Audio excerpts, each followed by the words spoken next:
Jika laptop Asus Anda mengalami masalah pada keyboardnya, berarti Anda menemukan cara untuk memperbaikinya melalui channel ini. Pastikan Anda jangan ragu untuk memperbaikinya sendiri. Caranya mudah dan biayanya murah. Saya meyakinkan Anda biaya ganti keyboardnya cuma menghabiskan biaya kurang dari 100.000.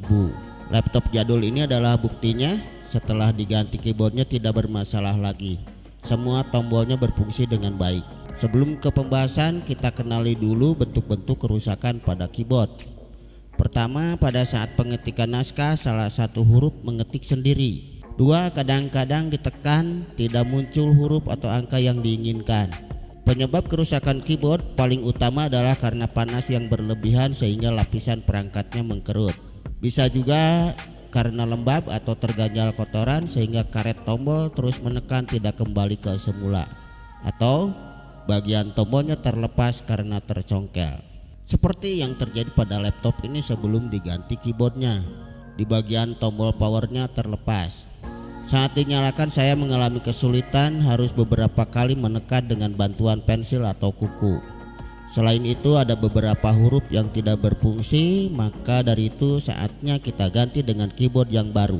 Untuk membeli keyboardnya kita bisa beli di toko online harga sekitaran 55.000 sampai harga 200 ribuan. Saya membeli yang harga berikut ongkirnya di bawah 100.000.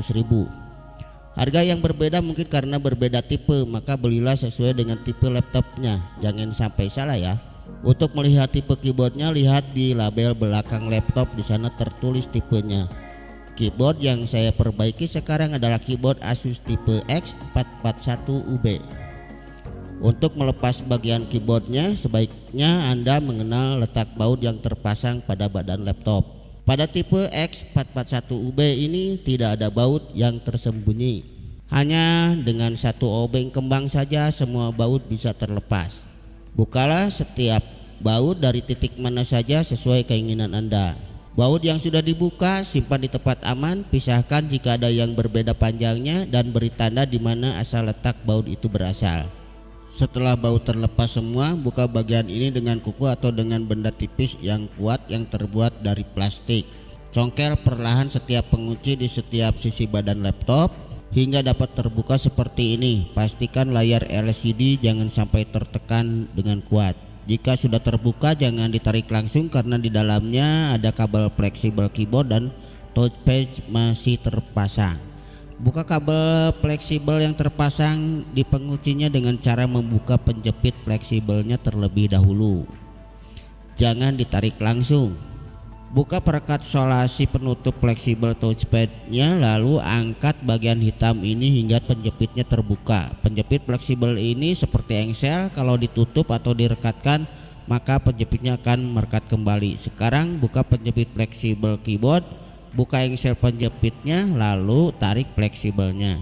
Keyboard sudah terlepas dari badan laptop, tapi keyboardnya masih nempel pada rangka atas seperti sarang ini. Di setiap sisi dan di bagian tengah badan keyboard dikunci oleh tonjolan plastik yang mirip baut. Cara membukanya jangan dipaksa.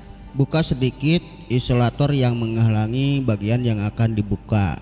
Gunakan obeng kembang yang runcing untuk memecah plastik yang menjepit setiap lubang penahan keyboard. Kita mulai dari kaleng sebelah sisi penahan keyboard, tusuk dan putar obeng untuk memecah plastik penahannya. Setiap titik plastik penahan yang di tengah juga dibuka dengan obeng. Lumayan banyak, lakukan dengan sabar. Ingat, mulai dicongkel jika semua titik plastik penahan keyboardnya sudah mulai longgar. Kalau dipaksa sarang penutup depan keyboard bisa patah. Seperti inilah pecahan plastik penahan keyboard di bagian sisi. Bersihkan dalaman laptop dari kotoran debu, terutama di bagian kipas. Gunakan kuas kecil dan blower. Keyboard pengganti sudah datang dan langsung kita praktekkan cara memasangnya. Inilah bentuk sarang di bagian penutup keyboard paling luar.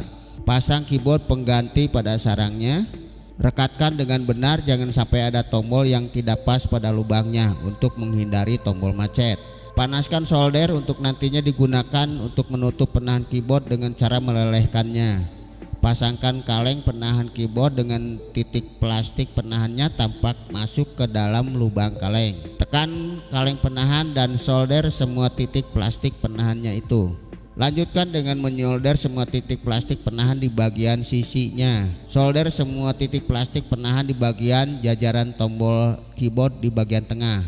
Pasangkan fleksibel keyboard pada konektornya, buka penjepitnya lalu masukkan fleksibelnya, rapatkan kembali penjepitnya. Begitu pula dengan fleksibel touchpadnya, buka penjepit lalu masukkan fleksibel kemudian rekatkan kembali. Pasang penutup keyboard pada badan laptop, pastikan setiap isolasi di bagian mesin sudah terpasang agar tidak terjadi konslet.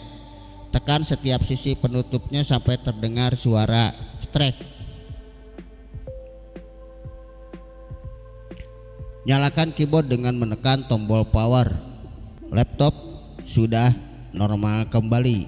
Tes setiap tombol dengan mengetikkan huruf pada aplikasi Word. Penggantian keyboard ternyata berhasil dilakukan. Sekian, terima kasih, semoga bermanfaat.